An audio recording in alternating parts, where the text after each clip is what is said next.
Great. Looks like we're on Facebook Live. Terrific. Hello. We're just getting set up for tonight's performance of the Battle of the Ruhr Pocket.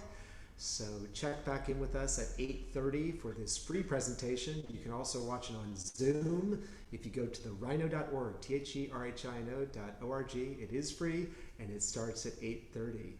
Okay, Joe, great. So I think I'm ready. So I'm going to, oh, yeah, I'll let you do that. Thanks. All Good. right.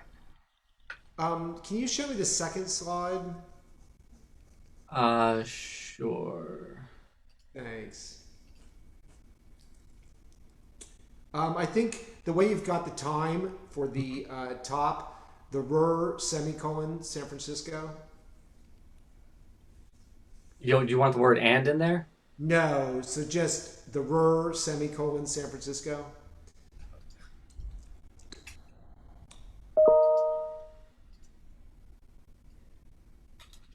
Perfect. So I think the should the semicolon be up against like you had it before? You think so? I don't know. Yeah, It was looking kind of crowded to me. I like it.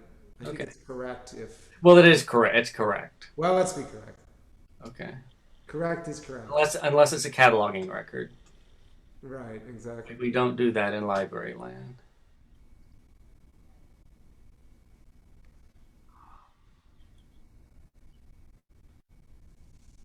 Okay. Okay, thanks a lot. So I'm gonna go off video and off mute, and I'll see you at 7:30. Sound good? 7:30 sounds good. Thank you.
Hey, Joe.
Hey Joe, how's it going?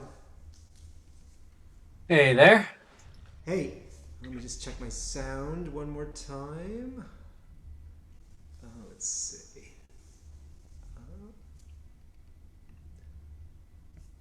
Test, test, Sounds good. test, test.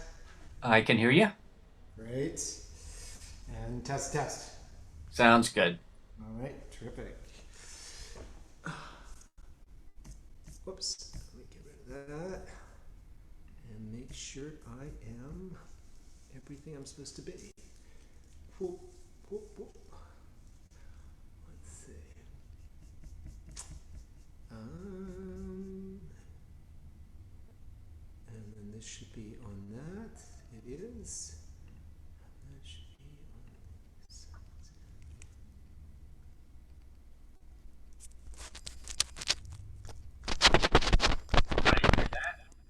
Oh, I just lost you. You just got very quiet. Really? Oh, there you go. You're back. Okay, good. Yes, okay, good. And then this is original sound. That's good. And preferences.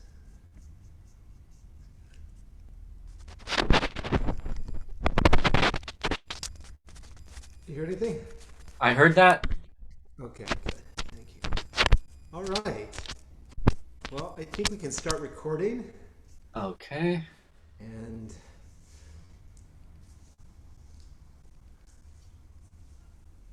terrific. Okay, great. So I'll check back in with you around 8:30. 8:30. See you then. Thank you.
Hey Joe, Hey there.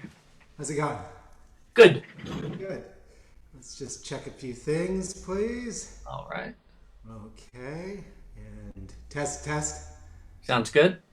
test, test, Sounds good. test, test. Sounds good. Thank you. I just look at the that's good. And let's see. I hear that. Thank you.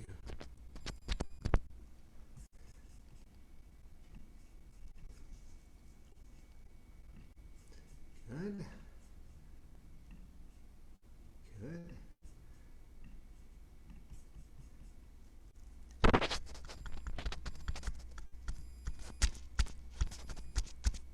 I still hear that. Okay, good. Thank you. Okay, well, thank you everybody for joining us. We will begin shortly, and welcome to the Battle of the Ruhr Pocket to begin in just a few. Thanks, Joe.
Years ago, I was in New York City. I was there doing a play at a theater festival. And every time I do a play in New York City, I get incredibly nervous because I'm always like, oh my God, this is it. I'm going to make it. This is it. This is the play. This is the play. This is the play. It's going to end up on Broadway. It's going to be made into a movie. It's going to end up as an MTV, video. It is incredible. This is going to be great. And it just stresses me out completely.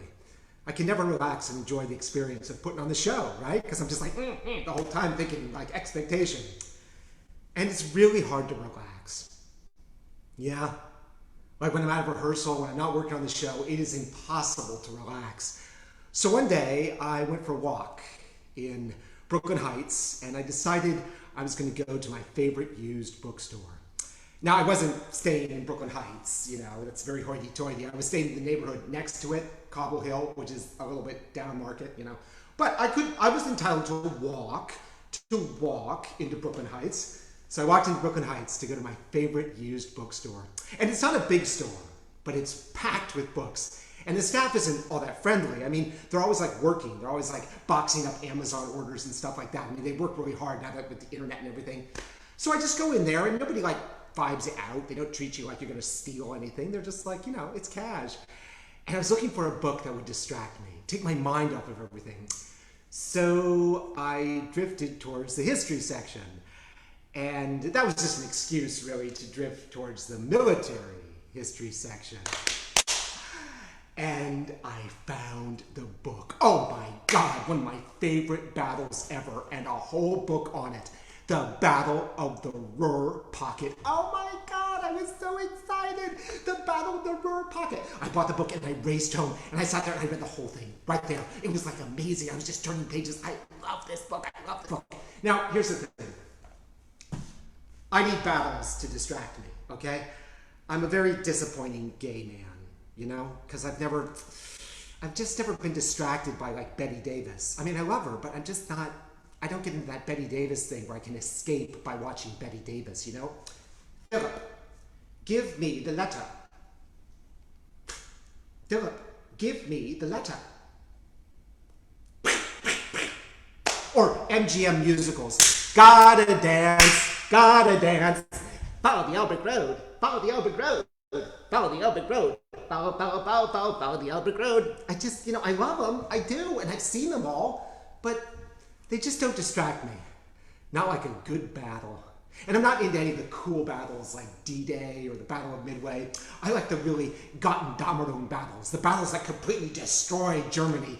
They just turn it into rebar and piles of rubble with people crawling around like troglodytes, fighting each other. Those are the battles I love. Like the Battle for Berlin or the Battle of the Ruhr Pocket. Ah, there I am. This weird thing with not being a good gay man, it extends in the neighborhoods too. While we're on the subject, I've been to all the gay neighborhoods, West Hollywood, the West Village, Boys Town, even the Castro, and I just never felt like I fit in, the bars, the dance clubs, the drag shows. I always felt that they were so competitive, like it was all about competition. I'm a happily married man forever, but even before that, I never fit in these bars. I just felt like you walked into one of them and it was like fourth grade sports, where the two like stud guys became the team captains and then they got to choose their teams from this big pool of boys and they'd say, I'll take him, I'll take him, I'll take him, I'll take him, and you were always the last one, right? Yeah, it was like, that's what I feel like gay neighborhoods are like, the Castro. It's just competitive. Everybody's checking you out, seeing if you pass muster, seeing if you're like cool. And I don't know. It's always just made me feel weird. Like I was back playing organized sports of all the weird things. But I do like corners of gay neighborhoods. This is a corner of a gay neighborhood. Yeah. It's not in the middle of the bars. The bars are like a full block away, right? This is like a wonderful little corner of the Castro. I call it the West Castro. And it is nothing like the main part of the Castro with all the bars and all the music. No. Right next door is Molly Stone's. How square is that? Isn't that great? And this is an art gallery, Spark Arts. Isn't it charming? Look at this place. Look at the art. I can't believe this artist Her name is Jen Feinberg, and all of this art in here was created during COVID-19. How about that for thinking progressively, thinking positively in the middle of a pandemic? This stuff is gorgeous. Right up the street, the Most Holy Redeemer Catholic Church. I love it. A Catholic church in the middle of the Castro. It was opened in 1902, and you know, its parishioners, they were falling off. It was getting smaller and smaller. And then in 1982, Father Tony McGuire came here, and he wanted to revitalize the congregation. So he welcomed gay and lesbian parishioners. It's amazing. All he had left were older women. And he was concerned that they would reject the gay boys. But they didn't. They embraced them. The older women with gray hair embraced the gays. The grays embraced the gays. Isn't that great? Where else but in the Castro, right? And if you walk up the street, you'll see all their signage, and it says that they were an inclusive congregation. Does the Vatican even know what's going on out here? It's incredible. And everything they do, all their postings have rainbow on them. Rainbow flag, rainbow banners, rainbow strips. It's so charming. This wonderful man I know, Father Donald Godfrey, he wrote his PhD dissertation on that church. It's called The Gays and the Grays. Right? Because there's these older women who their sons aren't around anymore. And then there's all these sons that came here from like the Midwest and they don't have a mommy anymore. And they all come together at the Most Holy Redeemer Catholic Church in the Castro. That's what I love about this place. The combination of forces. A person like me can't feel left out with an art gallery, Molly Stones, and a Catholic church, and all of it gay, gay, gay, gay, gay, but, you know, cool gay, low-key gay. So I was thinking about this wonderful battle that totally distracts me and takes me out of myself, and how to tell the story of that battle. And I thought, my God, I'll use Jen Feinberg's paintings. I'll use this gallery. I'll tell the battle with these works of art.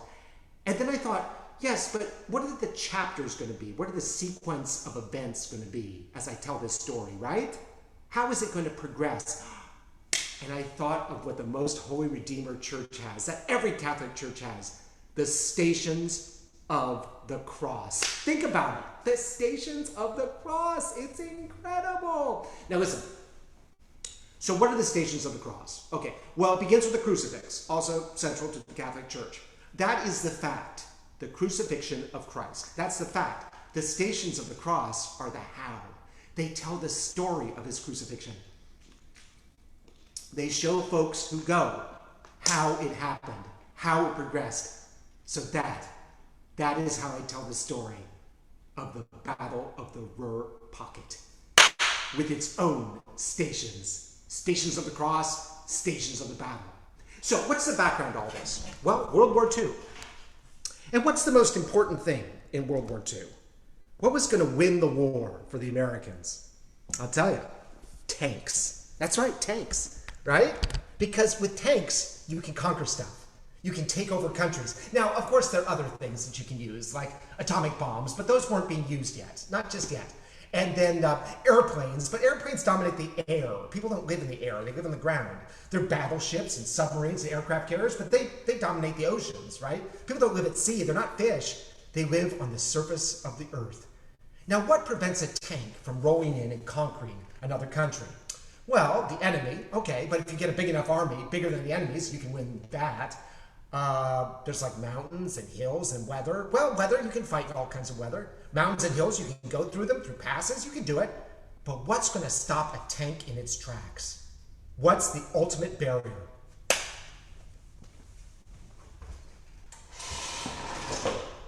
A river. That blue strip is a river. That will stop a tank. It will stop any tank because rivers are wide, especially this river. This river is the Rhine River in Europe. It's a mile wide, it's deep, it's wet, it's full of water, it's like any other river. A tank can't deal with that, it'll sink, it'll rust, it'll just end up on the bottom full of fish. A tank can't deal with that. So what do tank commanders need to get across that river? Well, it's obvious. They need bridges. Now with bridges, you can get across any river.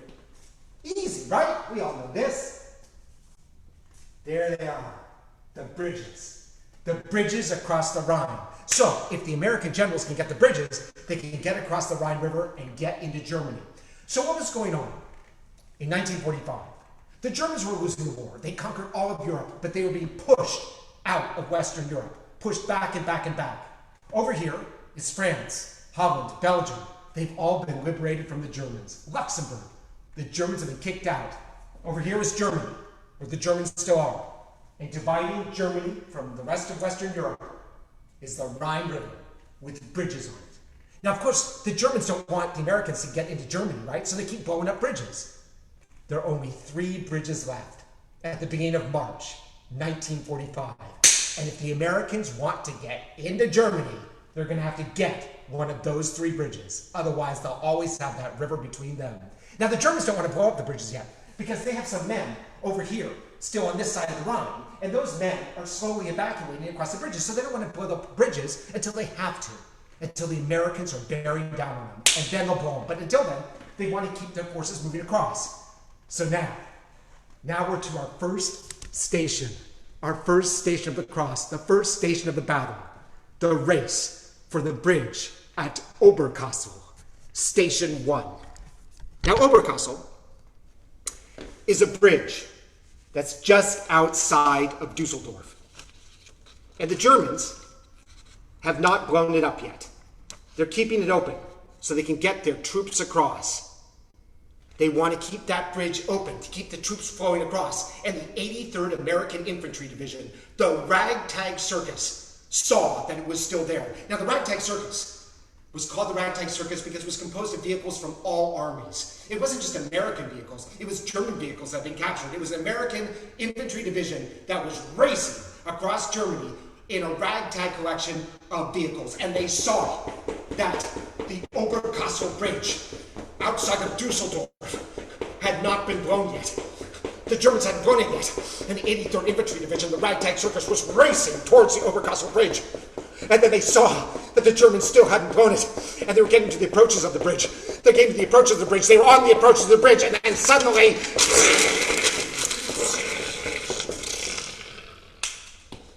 the Germans blew the bridge. And the 83rd Infantry Division, the Ragtag Circus, was right there on the approaches. Station 2, the Adolf Hitler Bridge, just south of Dusseldorf. Now, the Adolf Hitler Bridge was just like the Oberkassel Bridge in that it was being kept intact so the Germans could hopefully evacuate their troops across it. But the 2nd Armored Division, the 2nd American Armored Division, nothing but tanks, saw that they hadn't blown it yet. So they started racing for the Adolf Hitler Bridge. My God, if they got this, the Adolf Hitler Bridge, that was the namesake of the country. It was named after the man himself. And if they got that, they'd get into Germany and they would win the war. And they got to it, and they got onto the approaches of the Adolf Hitler Bridge. And they were on the approaches to it. And then all of a sudden, the 2nd Armored Division was on the bridge. And then they were almost across the bridge. And the tanks were on the bridge, and all of a sudden the Germans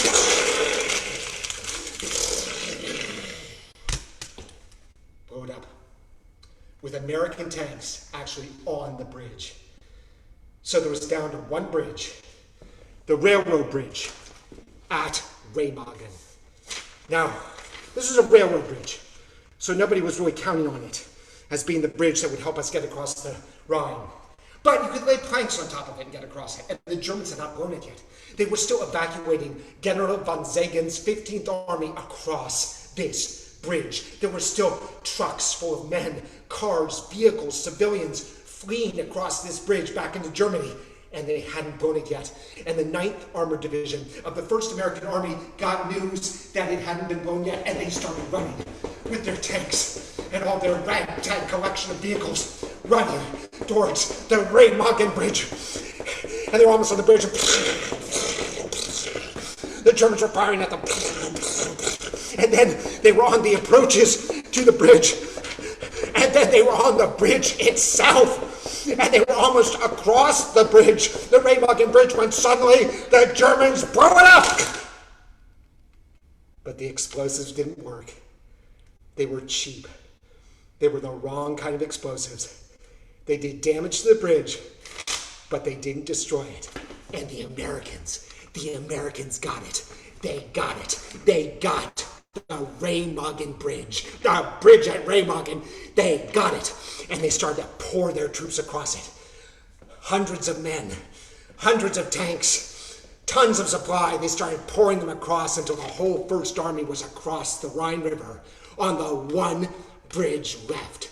The bridge at Remagen. Oh, there's an amazing movie about this, the bridge at Remagen, and the best part about it is it's written by the one guy who should write the screenplay for this movie, Richard Yates, and I'll come back to him later. They got it, the third station of the cross, the Remagen Bridge. They finally got one on the third try. Woo! So, they got it. You know, my husband Michael and I, when we first lived here, we wanted to explore the city, find out everything there was to know about San Francisco, and especially the gay stuff. So one night we headed out to the Castro to go to the gay theater. That's what we wanted to see, the gay theater in town. And we knew it was in the Castro, so we went down to 16th, and we were in the Castro, but there was no gay theater. So we were on 16th, we didn't see the theater, so we started walking down 16th, you know, to find the right address. And we kept walking and walking and walking, and finally we found it. There was the gay theater. Except it wasn't in the Castro, it was in the Mission. What was it doing in the Mission? That's weird. The Mission? Well, strange things happened because years later, the board of directors at that theater asked me to become the artistic director. I was so flattered. I thought, this is great. But there was another problem.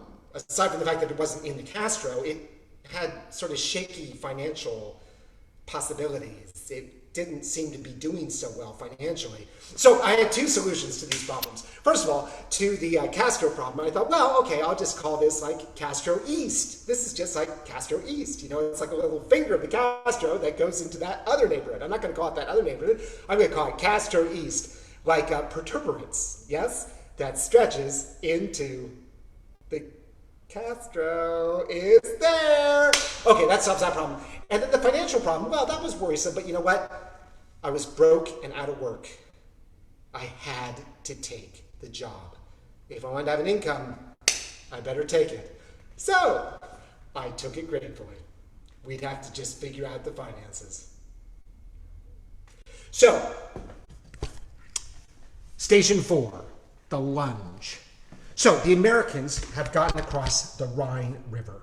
Now the Germans managed to destroy two bridges, the Adolf Hitler Bridge and the Oberkassel Bridge, completely destroyed, but the Americans got the Remagen Bridge. And they started pouring across the Rhine.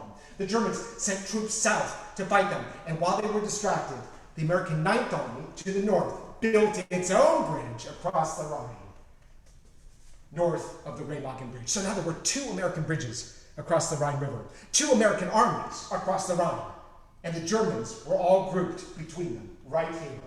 What is right here? The Ruhr, the industrial heart of Germany. Everything comes out of this part of Germany, everything. Steel, tanks, planes, munitions, everything the Germans needed to fight the war, to win the war, was being built here in the Ruhr, the industrial blood pumper of Germany. And the Americans had an idea. They'd use one army, the 15th Army, to hold the Rhine, and they would send the two other armies lurching, lunging behind the Germans 100 miles to link up over here and cut off the Germans in a huge encirclement and destroy them. How would they do this? Specifically, how would they do it? From the south, the 3rd American Armored Division would race east 100 miles. Meanwhile, from the north, the 2nd American Armored Division would race east 100 miles. They'd race 100 miles behind German lines to link up at a place outside of Paderborn called Lippstadt. And once they had gotten there, they would create a huge circle around the Germans, and the Germans in the circle would be kaput. 370,000 Germans. The industrial heart of Germany would be knocked out of the war. So, on March 25th, 1945, a man named Colonel Richardson of the 3rd Armored Division was sent out of the Remagen bridgehead, lunging 100 miles behind German lines. His commander was General Rose of the 3rd Armored Division. General Rose told Colonel Richardson, "You have to cover 100 miles in one day." Colonel Richardson was like, "That's impossible." He said, "You have to do it." Now understand that a typical American armored division during World War II traveled at most 20 miles, 25 miles, but not 100. But Colonel Richardson was determined, and General Rose told him to go like hell. And so Colonel Richardson went lunging behind German lines 100 miles towards Paderborn. In the process, he cut the commander of the 15th German Army, General von Ziegen. He cut General von Ziegen off from his own troops. General von Ziegen was isolated, lost, cut off from his men, from his vehicles, from his tanks, on the wrong side of the Autobahn, which was full of American vehicles racing to Paderborn. So what was General von Ziegen going to do? He was an incredibly talented officer. He'd fought throughout the war. He'd been a great defensive officer. He'd always figured out how to succeed. So what he did was, he got into his jeeps. He got into his vehicles. He got all of his officers lined up behind him, and they drove onto the same road that the Americans were using. In front of them, a huge column of American vehicles racing towards Paderborn. Behind them, a huge column of American vehicles also racing towards Paderborn. And General von Ziegen and his German officers squeezed in the middle, hoping that the Americans would not notice them. And the Americans didn't. Remember, these divisions were called ragtag circuses. They were full of as many German vehicles captured as they were American vehicles, and they just thought that the general and his staff blended in. General von Ziegen sweated it out. And finally, they came to his exit, and he took his exit and returned to his army. Now, meanwhile, Colonel Richardson was lunging forward, lunging towards Paderborn, 100 miles behind German lines. He was almost making it. He couldn't believe it. He'd done it. He'd done the impossible. He'd launched himself 100 miles behind German lines. He was almost there. It was incredible. And then all of a sudden, General von Ziegen, who was reunited with his German forces, counterattacked behind Colonel Richardson. Now, Colonel Richardson was cut off by General von Ziegen and his counterattack, and he was trapped 100 miles behind German lines. What was he going to do? What was he going to do? He radioed to his general, General Rose of the 3rd Armored Division, and General Rose said, "I'm coming. I'm coming to your rescue." So I took over the theater. I thought I was lunging behind enemy lines. I didn't know what I was doing. I'd never run a theater before. And the first show, I knew was going to be tough because it was a one-person show. And it was very funny. It was a great one-person show, but I wasn't quite sure that the audience was going to latch onto it. It was complicated. It was funny in a very specific kind of way, and I was pretty sure it wasn't going to make any money. I was truly depressed when I looked at the finances. Now, the previous artistic director had put together all these shows. I had nothing to do with it. He had selected them, he created the whole system, and then he left. So the season was his. And although I thought this show was really funny, when I looked at the finances, I was crestfallen. The performer had been paid much too much money. There was no way, with that salary, that the show could ever make the money back. It was definitely going to lose money. And what's even more upsetting was there was no equity of pay. The performer was paid 10 times what the director was paid. I just thought that was sad. Everybody worked so hard on a play. Why was the performer paid so much? And I was kind of angry at myself. Not at the performer, but just at the situation. And then the show didn't attract audiences. And I could tell the performer was depressed. And a part of me felt like, well, karma, right? But no. I did a new job. And that wasn't to be a competitive artist, it was to be a leader. So every night I go backstage and I tell the performer, it's great, the audience is going to be great tonight, you're going to have a great time on stage. The performer would say, there's nobody out there, there's so few people. And I'd say, it doesn't matter. They always have fun, you know that. Once you get out there, no matter how many of them there are, they're going to be great. Have fun with it, enjoy the run. And the performer did. We made the best of a difficult situation. And I didn't let my inside knowledge get the better of me. It was going to be a tough season, I could see that. Station 5, the death of General Rose. General Maurice Rose was one of the most talented generals in the American Army. He was one of the most talented tank commanders in Europe. He was a major general. He was the highest ranking Jewish soldier in the American Army. And now he was going to do the right thing. He was going to send himself, because he was a great leader, he was going to send himself to help out Colonel Richardson. He didn't have tanks, he didn't have half-tracks, he didn't have weapons of any kind other than pistols and rifles and jeeps. So he and his officers raced north to get to Paderborn, to break through General von Zagen and help Colonel Richardson outside Paderborn. Now, what everybody had forgotten, or at least not forgotten, but what everybody didn't appreciate was that at Paderborn there was a German tank school. This is where the Germans went to train to fight with their panzers, and everybody just thought, oh, they're cadets, what does that matter? They won't even have tanks. That wasn't the case. They did have tanks. Paderborn had many tanks. The biggest Tiger tanks you've ever seen. And it had eager cadets who wanted to get into the action before the war was over. And worst of all, it had aggressive, fanatical SS officers in charge. And here was General Rose and Colonel Richardson racing towards Paderborn and the German tank school. And sure enough, as they raced towards the tank school, the cadets and their tanks came out.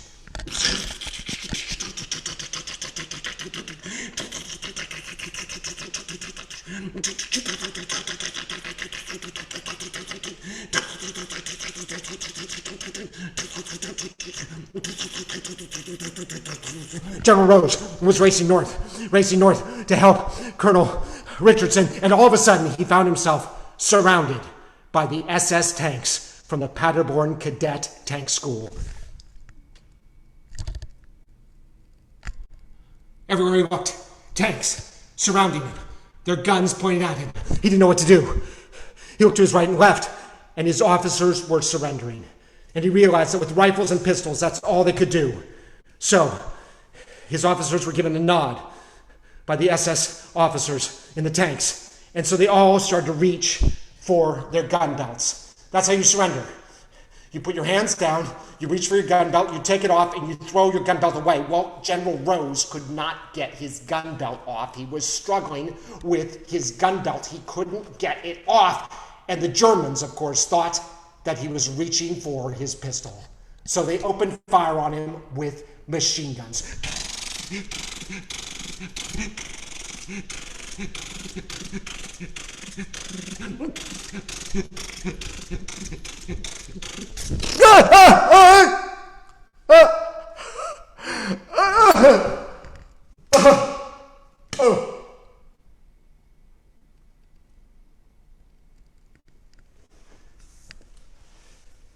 General Rose was the highest ranking American casualty of the European Theater of Operations, a major general. When his troops found out what would happen to him, they were convinced that he'd been executed by the Nazis because he was Jewish. That's why they thought the Nazi panzer officers had machine guns. And the Americans then fought back fanatically. The 3rd Armored banged its way towards Paderborn because they were angry at the Nazis for executing their commanding general for being Jewish. But that wasn't the case. It was a mistake. The Germans really did believe he was reaching for his gun. They fought so hard that on April 2nd, 1945, they hammered their way through to link up with the 2nd Armored Division coming from the 9th Army from the north, and now the Ruhr was encircled, and the Germans were all trapped in a giant pocket. A huge circle that contained 370,000 men and the industrial heart of Germany. the Ruhr pocket, surrounded by the 1st American Army in the south and the 9th American Army in the north. Linked at Paderborn. Station 6, the canal. So now the Ruhr pocket had to be reduced. And the first thing that was going to happen was the 9th Army was going to attack from the north into the Ruhr pocket. Now what they had to do first was cross the Dortmund-Ems Canal, a system of canals that were almost impenetrable. It was like a river. It was like the Rhine River all over again. And the best account of these canal attacks are by the greatest American novelist of the 20th century, Richard Yates. Yes, he was there. He was 19 years old, and he was in the United States Army fighting in the canal. Those canals, and he's written some brilliant books. A Revolutionary Road, Easter Brain of his best is his book about the fighting in the canals of the Ruhr pocket, the Dortmund-Ems Canal. Yes, and the book is called A Special Providence. It's wonderful. He even wrote 2 stories about it, which are brilliant stories, The Canal and The BAR Man. And there he was, 19 years old, before he became a novelist. And he was given a ladder, and he was sent to cross the Dortmund-Ems Canal with his platoon. The canal was 30 feet deep, concrete. It had a concrete base, 35 feet wide. They came down one side of it. They slogged across the bottom of the canal under fire.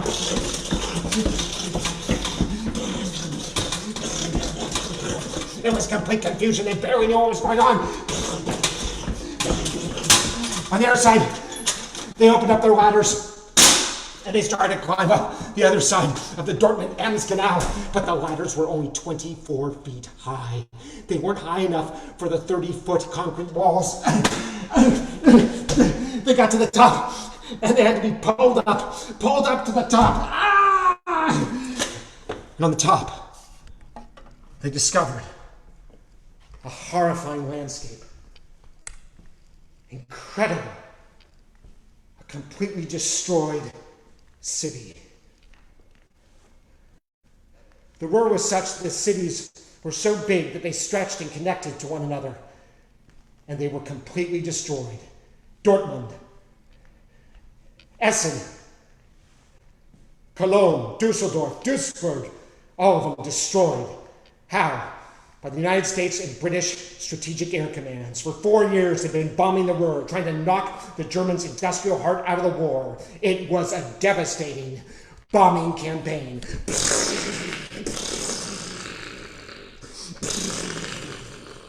And all that was left was rubble. Destroyed buildings, rebar, rubble everywhere, concrete. And the Germans turned it into fortresses and fought back maniacally. It was defended by the fanatical divisions, the German 2nd Parachute Division and the German 116th Panzer Division. The Americans couldn't do anything. They fought back, but they could not defeat them, so they called in their tactical air force. They called in the tactical air force to bomb the Germans out of their fortresses, to get them out with machine guns, and the planes came in low and fast.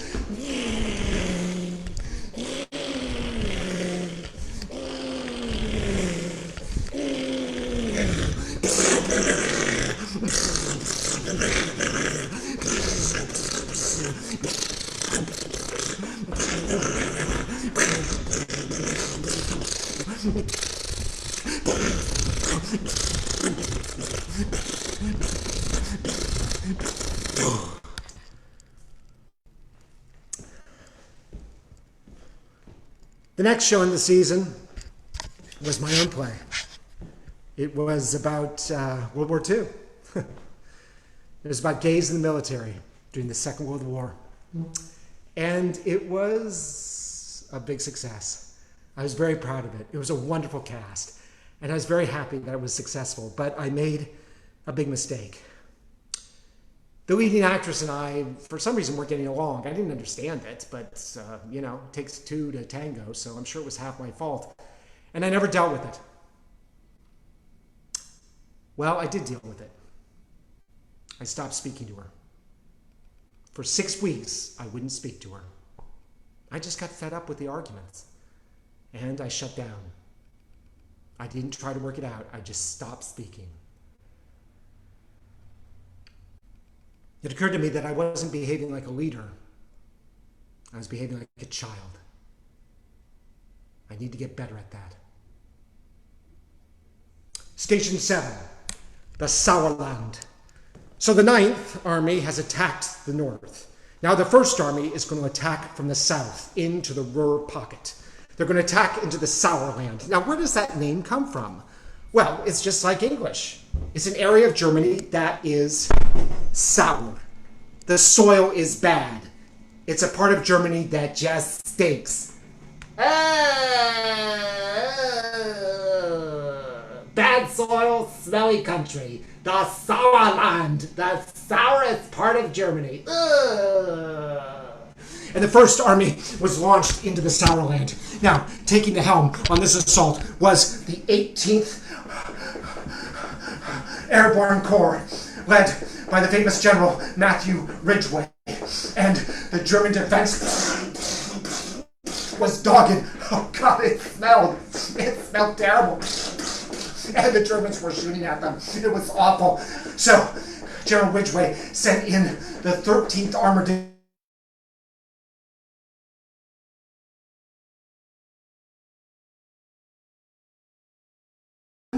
Were not good. They weren't well used either. They had to travel 200 miles to get to the battlefield non-stop. They didn't even rest. And when they got there, they were thrown into the battle without refitting, without regrouping, without resting. They just went thrown into battle. Before the battle was even over, the 13th Armored Division of the United States Army was reduced to 50% combat effectiveness.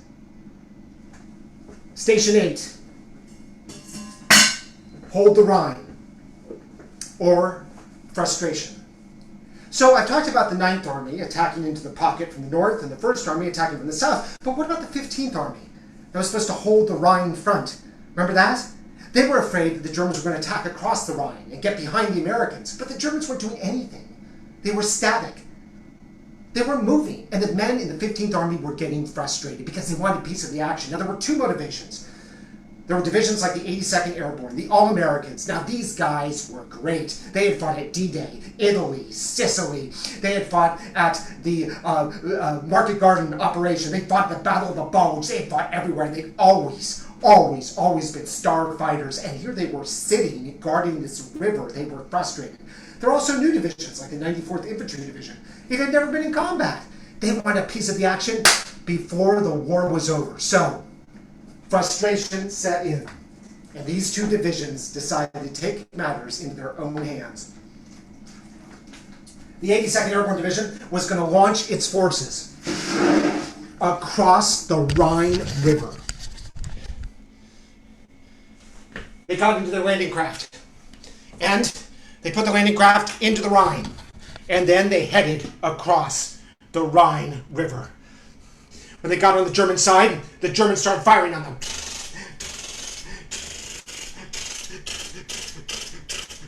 The men of the 82nd Airborne Division got back on their landing craft and went back across the Rhine. They retreated. They hadn't thought the Germans were going to be there. Hubris. They'd been arrogant, and they'd had to retreat. It was the last fight of the 82nd Airborne, and it was a humiliating one. Now, the 94th Division had never been in a fight before. They just wanted a piece of the action. They were eager kids, right? They didn't want the war to end. They didn't get a piece of it. But they were much more romantic, much more ambitious. They didn't want to cross just in, landing craft like the 82nd. They wanted to sneak across at night, like commandos. That's what they do. They'd cross as commandos, and they'd seize a German town. So the 94th Infantry Division loaded onto their landing craft. They crossed the Rhine, and the Germans didn't do anything. They didn't fight them. There were no Germans to be seen. So they raced for a town, and they raced for a house, and they broke into the house. And they captured a house, and they were going to capture the whole town. They knew it. But the Germans weren't asleep. They lured the 94th Infantry Division into a trap. And as soon as they were set up in this house, the Germans counterattacked.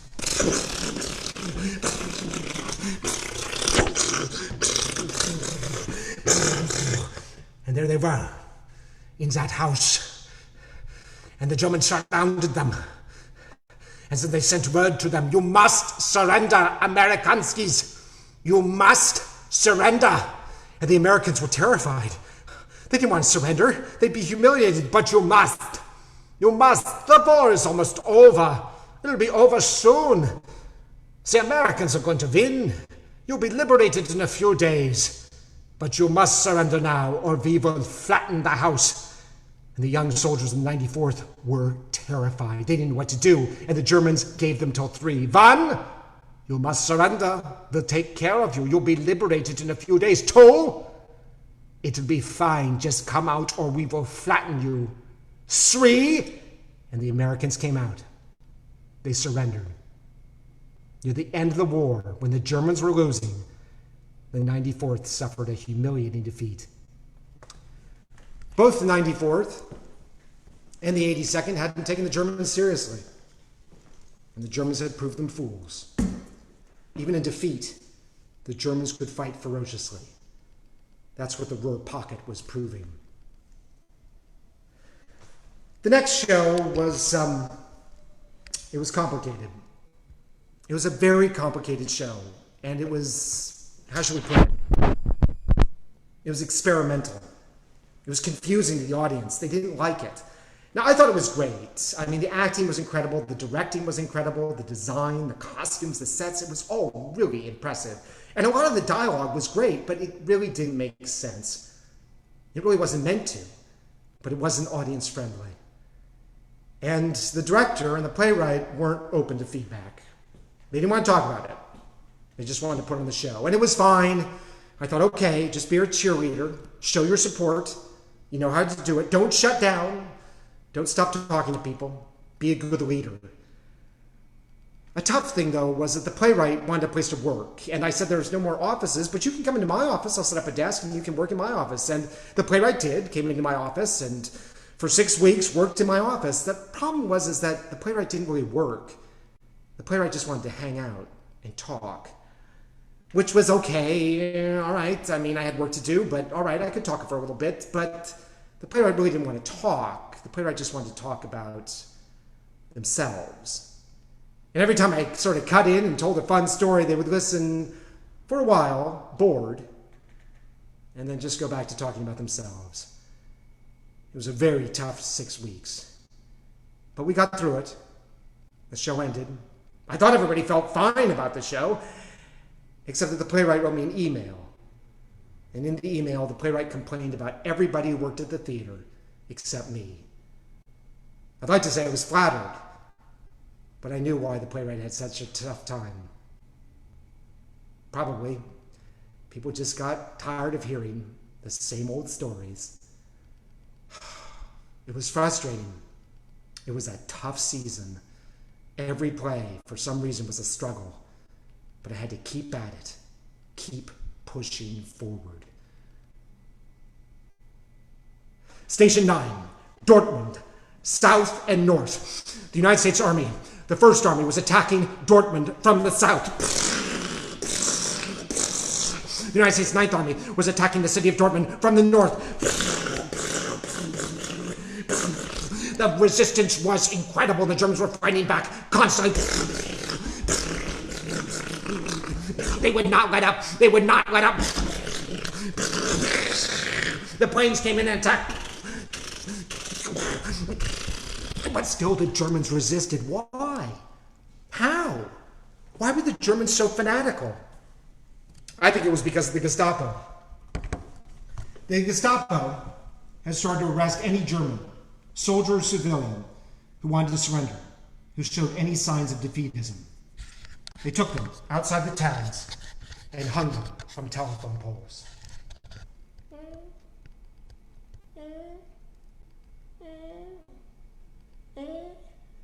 The Gestapo put signs on them. The sign said traitor, coward. They were examples They're meant to show the Germans what would happen to them if they surrendered, if they were in any way defeatist. So what could the Germans do now? They couldn't surrender. The Gestapo would kill them. There was no food. The Americans were attacking constantly. So the civilians took to the cellars. Station 11, the cellar.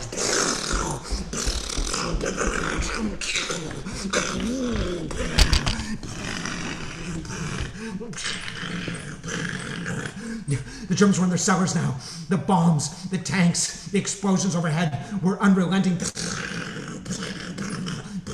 Now every German household has a piano in it, right?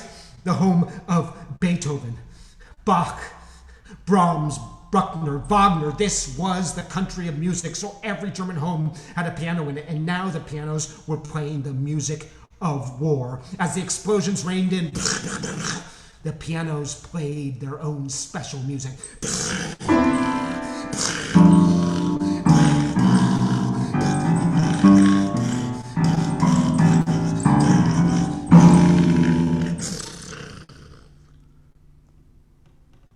And then there was silence. What had happened? The civilians began to emerge. They were hungry. They couldn't stay in the cellars forever. And there was silence up above. There was no more fighting. What had happened? The Gestapo were gone. They realized what had happened. The German army was also out of food. It was also out of ammunition. It was out of supplies. And now the German army itself was surrendering.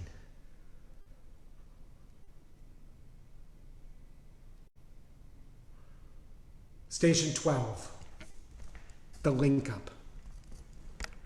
On April 14th, 1945, the United States First Army, which had been racing north, the United States Ninth Army, which had been racing south, now linked up and cut the pocket in half. The German pocket was torn right down the middle. And General von Ziegen, who'd been there from the beginning, Remagen Bridge, attacking General Rose and Colonel Richardson. General von Ziegen could see that there was nothing left to fight for. His troops were starving. They had no gasoline, they had no tanks left, they had no planes, they had no supplies, no ammunition. And General von Ziegen decided to surrender the 15th Army. His superior officer was a man named Walter Model. Station 14, Model's Dilemma. Model was a Feldmarschall, a field marshal in the German army. He was one of Hitler's favorites because he was unrelenting. He would never give up. He would never surrender. He fought to the death. Not his death, but the deaths of his men. And now, his army group, which comprised the 15th Army and the 5th Panzer Army and elements of the 1st German Parachute Army, was decimated. His men were surrendering in droves. His officers kept saying to him, "You've got to surrender, you've got to surrender. Feldmarschall Model, you must surrender." But he said, "No, I cannot. I cannot surrender." He made such demands on his men through the whole war. He'd been fighting for 6 years, demanding that men die for him, and now he was going to surrender. He felt he would be humiliated. Also, he would let down Hitler. Hitler didn't expect his generals to surrender. He expected his generals and his men to fight to the death. And that is what Model had been doing, just not his death. He couldn't surrender. His dignity wouldn't let him. And also, I think, he was afraid. You see, he fought on the Russian front, and he knew that if he surrendered, he personally would be captured by the Americans and handed over to the Russians. And then the Russians would try him and hang him for war crimes because he had been brutal to the Russian prisoners of war. They had his name on a death list. There was a price on Model's head, so he couldn't surrender. But his officers convinced him that it was inhumane to keep on fighting. he would have to disobey Hitler's orders and somehow dissolve the army without actually surrendering. So he told his men to stop fighting. He told them to go home. He didn't actually surrender. He just dissolved the army. And then he went out into the woods, alone, where no one could see him. And he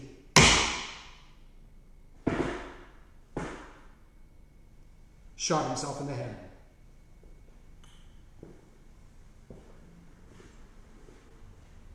There's one more show left in the season. It was by far the toughest show of that season. My God, it was difficult. It was actually about the military. It was about the Marine Corps. There was a time when Marine Corps men were making porno videos, and this was a play about it. It was actually a pretty interesting subject, but the director was almost determined not to rehearse enough. He wasn't holding up rehearsals.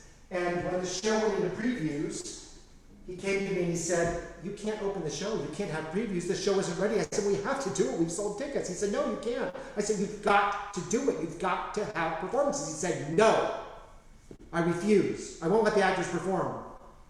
So he's holding the show hostage. I calmed down. I said, "Okay, well, what do you want to do?" He said, "You have to call everybody and tell them not to come." I said, "That's a lot of people." And he said, "You have to call them." So we called everybody on the guest list, all the people who bought tickets, all the press, all the comps, all of them, and told them that they couldn't come. The show wasn't ready. At the first preview, we got a hold of everybody. It was a miracle. Nobody showed up except two of my favorite subscribers.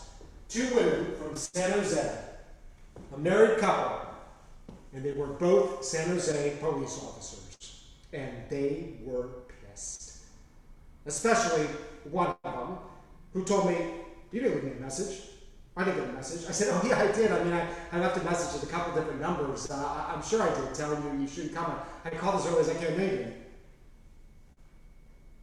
"You didn't leave me a message." Fortunately, her wife cut in and said to her, "Oh, you never listen to your messages anyway. Come on." And she sort of smiled. "Well, that's true."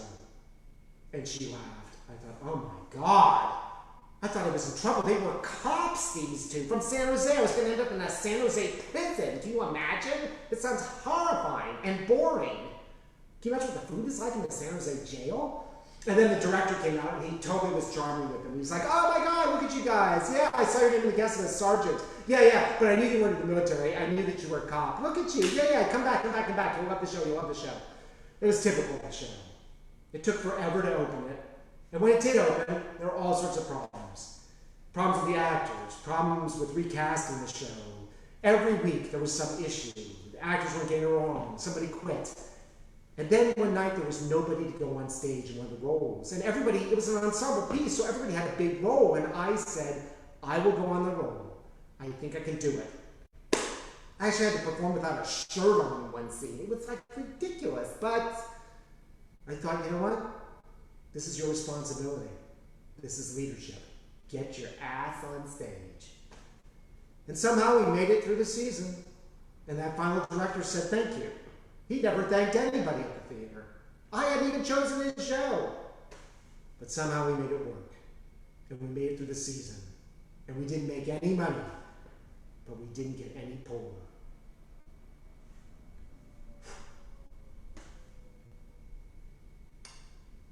Station 14, the prisoners. So now, the Ruhr pocket had surrendered. The war was coming to an end. 370,000 German soldiers went into captivity. It was incredible. This is the biggest haul of German prisoners, bigger than Tripoli, bigger than Stalingrad, the biggest haul of the war. Incredible. But what were the Americans going to do with all these prisoners? So, General Dwight D. Eisenhower, Supreme Commander of the American forces, the British forces, the French forces, all Allied forces fighting in the West, decided that they would build prison camps for them. One of the prison camps was called Camp Remagen, but they weren't really prison camps. They were just barbed wire fences around open ground. There were no shelters. There were no hospitals. There was very little food. It was crazy. But Eisenhower decided that he wasn't going to call them POWs. He was going to call them disarmed enemy forces. DEF, not POWs. Why? Because if he called them POWs, prisoners of war, he would have to adhere to the Geneva Convention, and he didn't want to do this. So he crammed them into these big open-air prison camps. No shelter, nothing. The Germans had no place to be, in the sun, in the rain, in the wind, so they dug caves in the dirt and crawled into the caves for shelter and tried to sweat out the horrific weather conditions. The Red Cross wasn't allowed to come see them. The Red Cross brought gifts. It brought food, but they weren't allowed to come see them. They weren't allowed because they weren't actually prisoners of war, right? The Red Cross could only come and see prisoners of war, but that's not what they were. They were disarmed enemy forces, so the Red Cross wasn't allowed to visit. Also, the Red Cross would have seen the horrible conditions. Well, eventually the Red Cross managed to bully their way into the prison camps in August of 1945. The war had ended in May. There were still hundreds of thousands of Germans in these prison camps, and the Red Cross was appalled. Thousands of Germans were dying of exposure, of disease, cowering in these prison camps. The Red Cross said something needs to be done about this. If you're not going to let these people go, you've got to take care of them. Now, I'm not saying that the conditions in the American prison camps for the Germans were anything like the conditions in the German concentration camps. It wasn't like that. I mean, these weren't extermination camps. Germans were not being exterminated. They weren't like death camps at all. But they were left exposed. And it was an opportunity to show the Americans, for the Americans to show the Germans what civilization actually was like. And in fact, it resembled the concentration camps in all the people who died of disease, of exposure, of starvation, thousands. To this day, it's argued how many German soldiers actually died in those prison camps. Nobody knows. Some have said 6,000. Others have said up to 100,000. One figure was 1 million. I don't think that's true. But nobody knows. An opportunity lost to prove to the Germans that in war, a country can be civilized. Eisenhower just took an opportunity for revenge. Additionally, the Germans at the Nuremberg trials were accused of using slave labor, which was also against the Geneva Convention. Well, it happened here as well. The French wanted people to come to France, slaves, and rebuild France after the war. So they asked for 175,000 German soldiers, and they were given 175,000 German soldiers, and those soldiers became slaves, rebuilding France. The Ruhr Pocket was the last great conflict of the Second World War. In the West. In the East, the Russians hammered on towards Berlin, and they got into Berlin. Hitler committed suicide, and the war ended in May 1945. This book, this war, has certainly taken me out of myself. And it showed me a lot about the difficulties of creating anything, of fighting a battle, of putting on plays. And I don't imagine that I'm a General Eisenhower or General Rose. But all these books seem to suggest something about leadership and the confusion of battle and the relentless quandaries that face leaders. How to fight a war with civility. How to persist without being foolish. How to show humanity at moments when all you feel are rage. I'm not sure what a battle like the battle for the Ruhr Pocket has to say militarily. Nukes have taken care of most of that. And I'm a pacifist. I don't really believe in battles, but I love the stories. My goodness. I can't imagine myself in a war, but I can imagine myself in a movie recreating something like this. Oh my God, wouldn't that be fun? There is another great movie about the Battle for the Ruhr Pocket, and that is Fury, which is a movie about tanks, and that's the Ruhr Pocket. So there's Richard Yates novels, especially A Special Providence. There's a Richard Yates movie, yeah? The Bridget Ray Morgan. and a tank movie, Fury. All about this battle that nobody ever really talks about. The battle for the Ruhr pocket. Well, it took me out of myself, and I was so happy because the play in New York, actually the star of it, because I made a friend and it had been encouraging and always been positive, was the performer who was in the first play, the one-person show. Yeah, they lived in New York now, right? And, you know, we struck up a friendship, and they were in my show in New York, and the show was great. I had a great time doing it. It did not end up on Broadway. It was not made into a movie. It was not an MTV video. But I managed to get through it all. I had my escape clause. And I do love Betty Davis, and I do love MGM musicals, and I do love the Castro. But I think of the Castro as a much bigger place. Yes, it extends all the way down to 16th and Mission. And I'm still at that theater company. And it crawls up the hill here to this wonderful gallery, Spark Arts, where we've been producing this season during COVID-19. And to the Holy Redeemer Church, and to Molly Stone's. Those are all gay places. A gay grocery store, a gay art gallery, and a gay Catholic church. How unique is that? I really do believe in gay neighborhoods. Has the Ruhr come back? Yes. It's now a tourist attraction. And people don't think the sour land is all that sour. They love to travel there. So, tourism always saves the day, right? And McDonald's. They say that there'll never be a war between two countries that have McDonald's. Yeah? Yeah, it's like international companies. That's what saves the world. But there was one between Russia and Ukraine. Yeah, so that's even been broken. But we got to work on that. I think we have to have like multiple, like Burger King and Jack in the Box. I think if there's like multiple franchises, there won't be a war. Thank you for joining me for the Battle of the Ruhr Pocket. It's been my pleasure performing for you. My name is John Fisher. I'm at Spark Arts Gallery. This is Jen Feinberg's work. I've never met Jen, but I walked in here and I was like, wow, look at this stuff. It's wonderful. It's so beautifully done. It's everywhere. Big format, small format. I encourage you to get down here, wear your mask, social distance, get your shots, whatever. It'll be here all summer. And check it out. It's wonderful. The Holy Redeemer Church, great. If you go there, it's amazing. Just drive by and look at it. There's all these rainbow flags everywhere. It's magical. And, you know, you all know Molly Stone's. I don't need to do a plug for Molly Stone's, right? You know, okay. If you've enjoyed this project and the other essential service projects, my solo performances on Thursday night, we'd certainly appreciate your support. We've had a tough time, like a lot of theater companies, during COVID-19, but we've stayed alive, nevertheless, and it's because so many people have lent us so much support.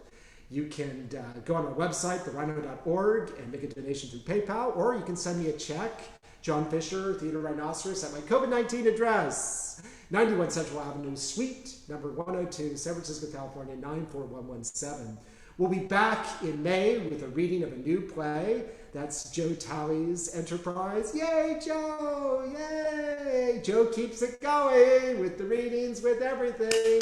He's the man behind the curtain, and sometimes in front of it. We love our Joe. And then we have our evening with Mark Nadler, Gay as They Say, a great piece that he's creating just for us. That's coming May 21st, 22nd, and 23rd. And then the final show of our season, Pillow Talk, which is a brand new play set in a car in West Oakland during the 90s. It's a great, great play. I'm sure you'll love it. And these things will all be broadcast. You can make a donation to see any of them, or you can buy a ticket and support our theater, whichever way. But more than anything, thank you so much for being here. You've been a terrific audience all through COVID-19. You continue to be a terrific audience. We couldn't do it without you. And we really, really appreciate the support that you lend to Theater Rhinoceros, which is now right here in the Castro, the real Castro. Good night.